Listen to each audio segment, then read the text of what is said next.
he ordered through the head of public service, Felix Koskei, that all officers in my office be sent on compulsory leave.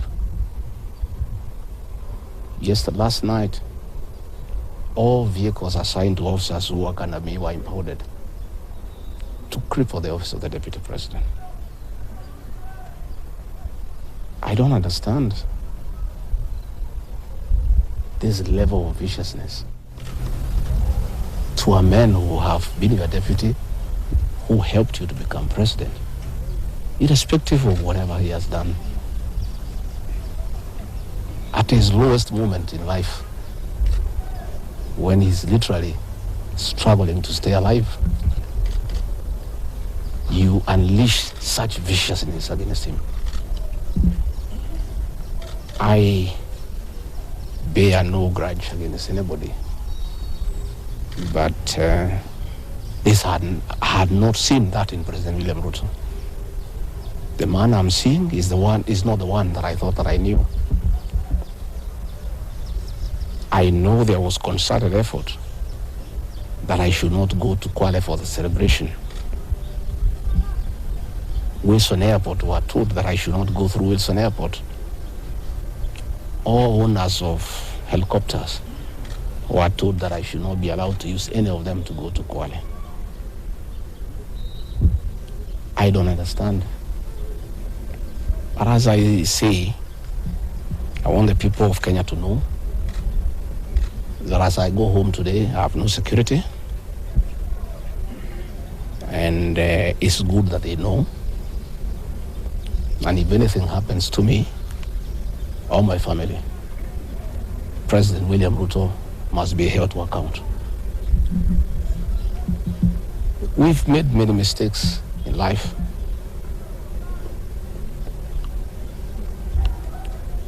And we keep on learning. I trusted President William Ruto.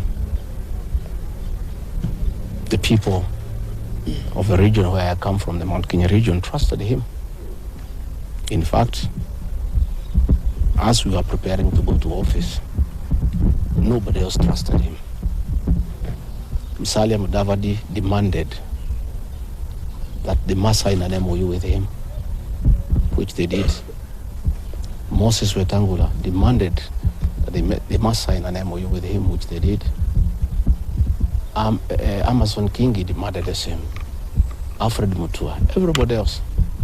I'm the only man who trusted him. Verbally, because we are Christians, we used to go to church together. And as a Christian, I believed a fellow Christian that he would never betray me or my people. For the last 1 year, it's been very difficult for me.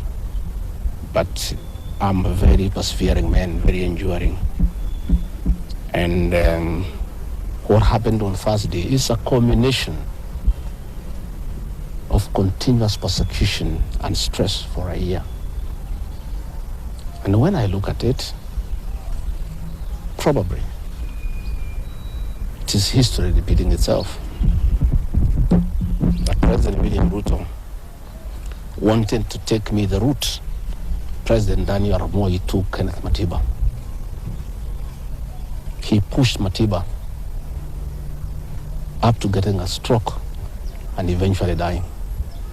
When I look to what the president is doing to me, especially now when I'm in hospital, crippling me, treating me like an animal, I think he wanted to take me the Matiba route. But God is gracious. It didn't happen that way.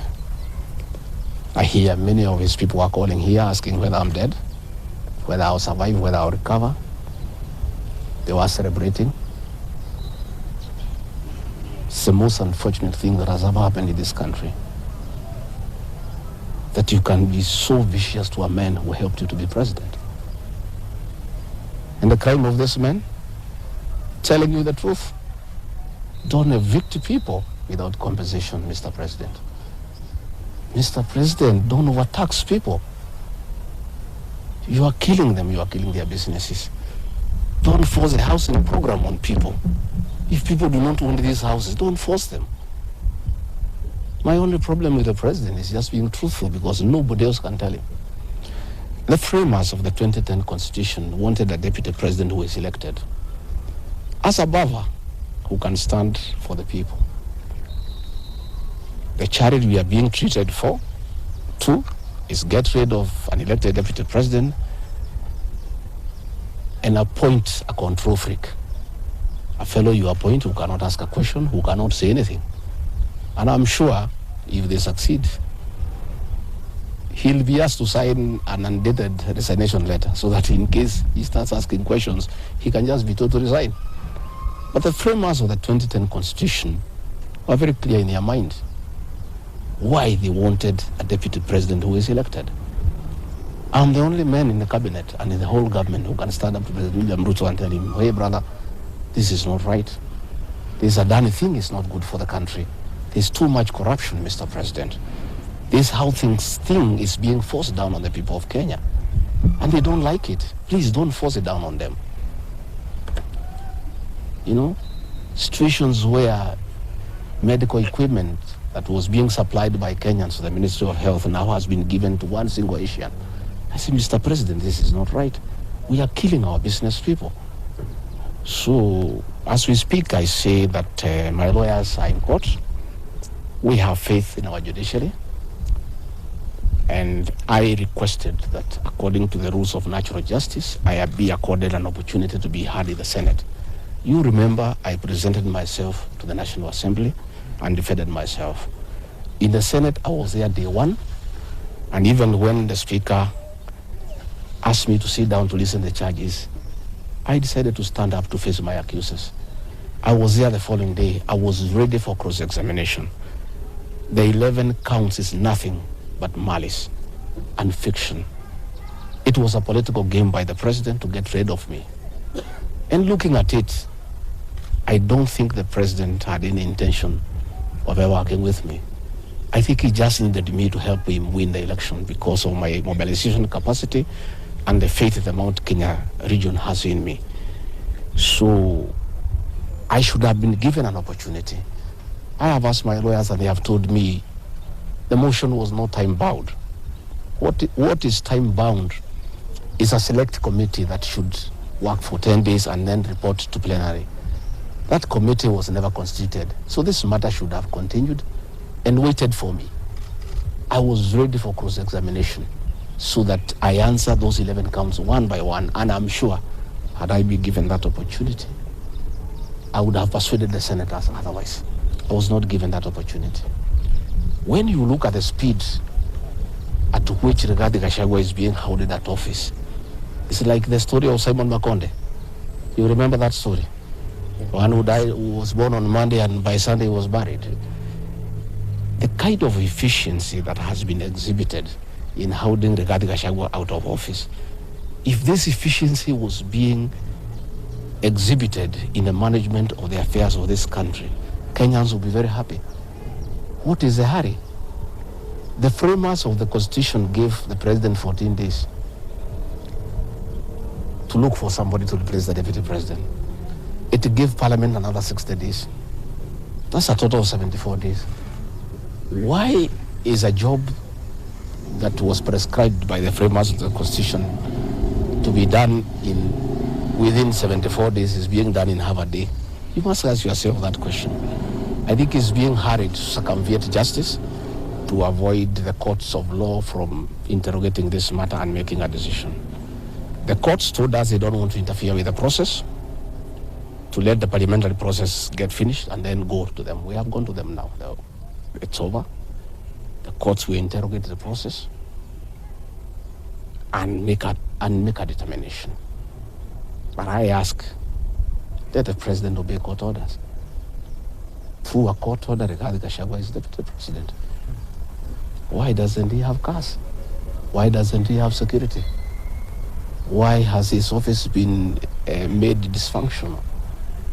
I think it's very important. But finally, I want to tell the people of Kenya that I don't feel safe. And for the first time, let me say that on 30th of August in Kisumu,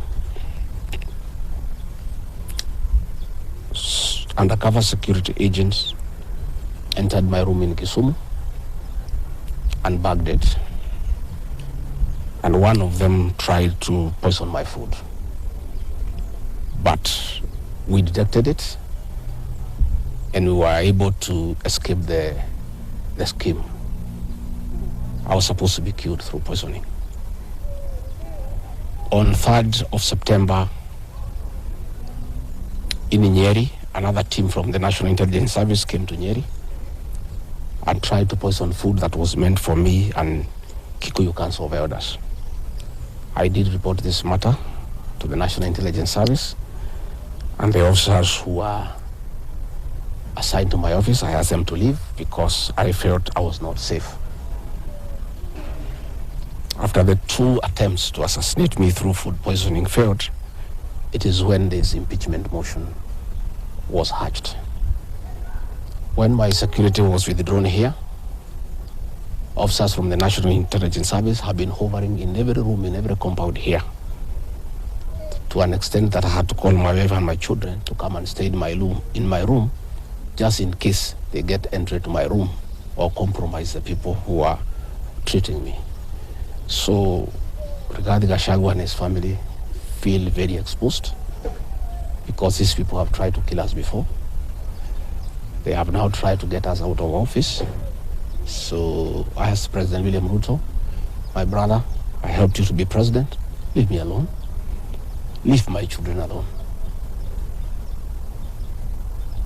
Do whatever you want, but let me live.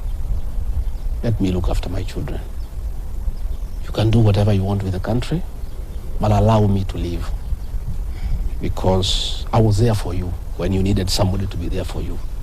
When you were in trouble and you needed a man who could stand with you, I stood with you, with my family. You have paid us in kind by being so cruel and vicious against us. We are simple people. We are a very small family. Let us be. Do whatever you want, but please, Mr. President, I beg you, don't kill us. Don't kill my children. You have caused me enough pain for the last 1 year. Please, leave me alone. Let me be. God will take care of me. I don't have to have security. I don't have to have drivers. I don't have to have cars. Please allow me to have my peace, if nothing else. And remember, I was there for you when you needed a man to be there for you. Let the courts of law uphold and protect our Constitution. I ask the Chief Justice Martha Koome to live true to the fidelity of our Constitution, to make sure that this is a country of the rule of law, to allow the court process to take place and ensure that this process is not nugatory.